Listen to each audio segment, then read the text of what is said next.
For various reasons, I went to a boarding school in Pennsylvania for sophomore through senior year of high school. Nothing criminal. Mental health issues and learning disabilities that the regular school was not equipped to handle at the time. One of the dorm monitor guys was a royal asshole. Any day he was on duty was hell. He would stick you with on campus only, aka grounded, for the littlest thing, and complaining about it got you in sight. Have to be visible, can't hide in your room even to do homework, etc. until bedtime. Typical I'm in charge bullying BS. One year he got bad news right after we got back from Thanksgiving. A family member on the other side of the country was in bad shape, so he had to go take care of them. We never got the exact details. He lived in a crappy neighborhood and didn't trust his car to be in one piece when he got back, so he asked the school administrators if he could leave his car at the school while he was away for about 6 weeks. They let him, the only stipulation being that he had to leave the keys with maintenance so they could move the car if the parking area needed plowing. He parked his car on the grass around the side of our dorm the second week of December and left. He didn't get back until the end of January. Because the dorm was full of teenagers, these spigots didn't have regular handles on them. Instead, they used a strange square key that was kept in the office and was only used with permission from the dorm monitors. However, a pair of flat-ended pliers worked well to turn the water on.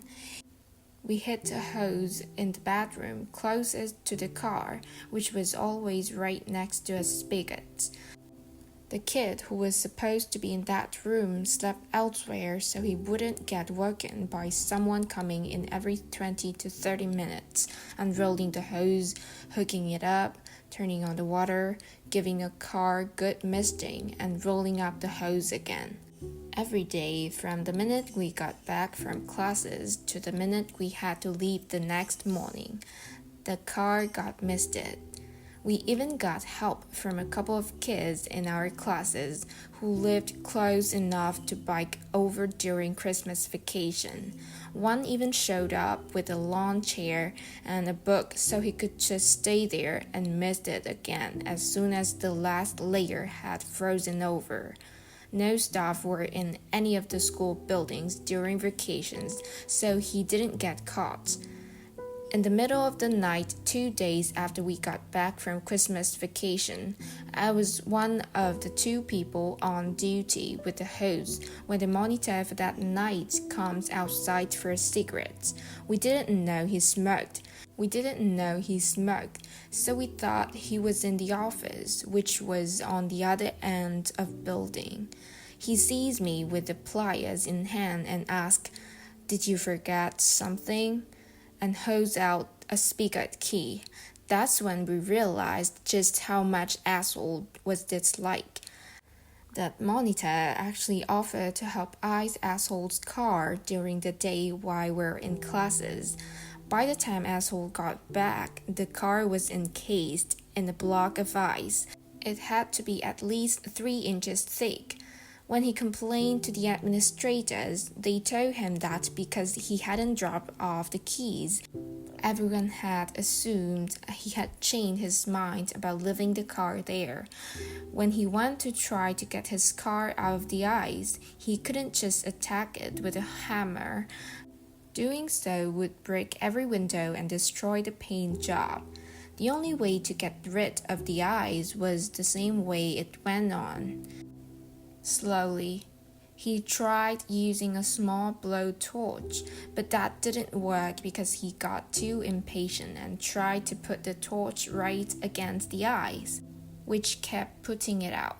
He got the smart idea of hooking the hose to the dorm's hot water heater. It was stalled at first because all the hoses on campus miraculously disappeared. Who needs a hold in PA in the middle of January? Then he was told he could only do it while we're at class because we needed the huddles for showers in the morning and evening, plus the dishwasher. That didn't work too well because he had a regular job he had to be at Monday through Friday, 9 to 5. Weekends were out because we had to do our laundry. The line, "the tank can barely keep up," was our favorite. He ended up running back and forth with a couple of tea kettles, melting channels so he could chisel out the ice between them. We kept turning the burner off when he left the kitchen. He stopped working for the school at the end of June. Why was this so easy for us to do and hard for him to undo? He put the car on the north side of the building. Almost zero sun compounded by bitter cold. We couldn't have asked for a better setup. How long did it take him to release his car? He would pour warm water so that it would melt a channel, pour some more to melt another, then chisel out the stuff in between with a screwdriver. Maintenance wouldn't lend him a chisel, and he was too cheap to buy one just for this. Depending on where he was working, it would come off in big flakes, about the size of a playing card, but no more than 1/3 the thickness of a deck. He could only work on it when he wasn't on shift, which was 10 to 15 minutes in the morning, after we went to class, but before he went to his other job, and another half hour or so at night, after we were supposed to be in bed, but before he had to go home to get some sleep. So around Valentine's Day, he finally got it to the point that he could get it down to a local car wash that could keep it indoors long enough for all the ice to melt. We had made damn sure to freeze it to the ground. He had no friends who would do it for him. Big surprise. And he didn't trust any farther than he could throw us. When did he quit? When the school semester was over in June, he had a contract with the school. He couldn't quit early without a good reason, and they didn't really want to fire him. If he had left, they would have had to get other dorm monitors to cover his shifts, which means paying overtime hours or get someone new, finding someone, full background check, certain minimum training requirements, etc. It would be expensive no matter what. Why no salt, heaters, etc.? Cheap bastard. Nuff said. Down below the comments, some said, "This story is truly an epic, creative and united act of revenge. Turning that jerk dorm monitor's car into a giant block of ice was not only a perfect comeback for his bullying, but also showcased the power of teamwork and patience. I'm especially impressed by how the group, even including another monitor, pulled it off so flawless without leaving a trace, a lesson that guy won't forget for abusing his power."